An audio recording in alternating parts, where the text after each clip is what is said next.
लोकसभा चुनाव को लेकर इन दिनों पूरे देश का सियासी माहौल गरमाया हुआ है।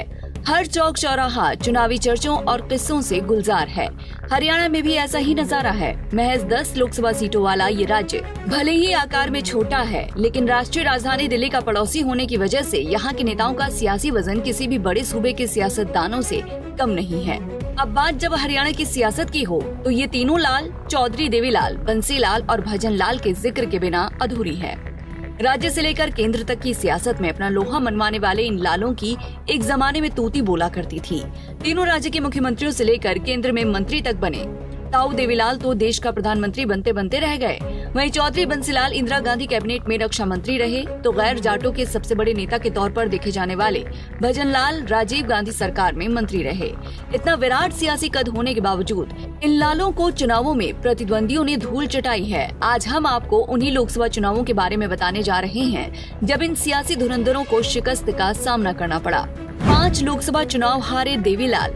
हरियाणा के साथ साथ देश में एंटी कांग्रेस राजनीति के सबसे बड़े सूत्रधारों में गिने जाने वाले चौधरी देवीलाल की गिनती आजाद भारत के कद्दावर नेताओं में होती है। उनका प्रभाव हरियाणा तक ही नहीं बल्कि आसपास के राज्यों में भी फैला था।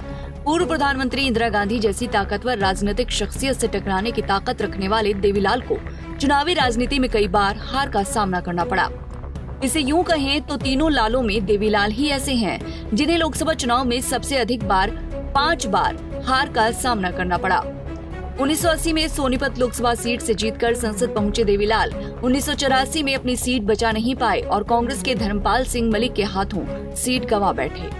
5 साल बाद जब देश में कांग्रेस के खिलाफ लहर चल रही थी, तब देवीलाल ने 3 राज्यों की 3 सीटों से चुनाव लड़ा था, जिसमें उन्हें हरियाणा के रोहतक, राजस्थान के सीकर से तो जीत मिली, लेकिन पंजाब की फिरोजपुर सीट से हार गए थे। तब उन्होंने रोहतक सीट से इस्तीफा दे दिया था और सीकर से सांसद बने रहे। 2 साल बाद 1991 में देश में एक बार फिर चुनाव की नौबत आई। इस बार देवीलाल ने केवल रोहतक सीट से ही पर्चा भरा, लेकिन उन्हें कांग्रेस के भूपेंद्र सिंह हुड्डा ने हरा दिया।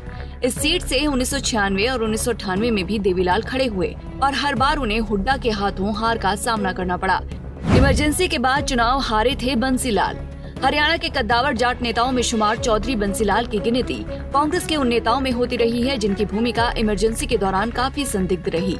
इंदिरा गांधी और खासकर संजय गांधी के बेहद नजदीकी रहे बंसीलाल इमरजेंसी के दौरान केंद्रीय रक्षा मंत्री हुआ करते थे।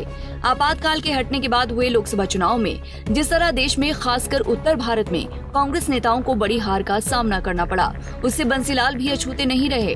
1977 में हुए आम चुनाव में उन्हें भिवानी सीट पर भारतीय लोकदल के प्रत्याशी के हाथों 1.5 लाख से अधिक मतों के अंतर से हार का सामना करना पड़ा था। इतना ही नहीं, बंसीलाल उस दौरान गिरफ्तार भी कर लिए गए थे। साल भर बाद ही करनाल की जनता ने भजनलाल को ठुकरा दिया।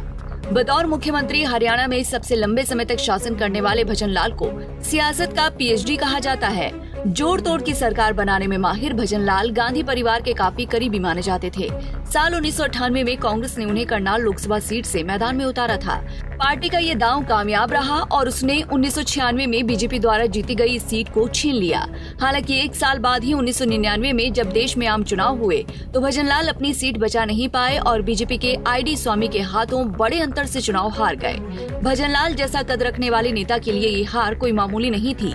बताया जाता है कि इस हार से भजनलाल कभी उबर नहीं पाए। बता दें कि हरियाणा में 2014 और 2019 के आम चुनावों में भी कई बड़े सियासी धुरंधरों को हार का सामना करना पड़ा था। इस बार भी कई धुरंधर मैदान में हैं और कईयों के उतरने की चर्चा है। उनका चुनावी हश्र क्या होता है, ये 4 जून को आने वाले नतीजे बताएंगे। Bureau report, Punjab Kesari TV. हमसे जुड़े रहने के लिए हमारे YouTube चैनल को सब्सक्राइब करें और नई वीडियो की नोटिफिकेशन के लिए बेल आइकॉन को दबाएं।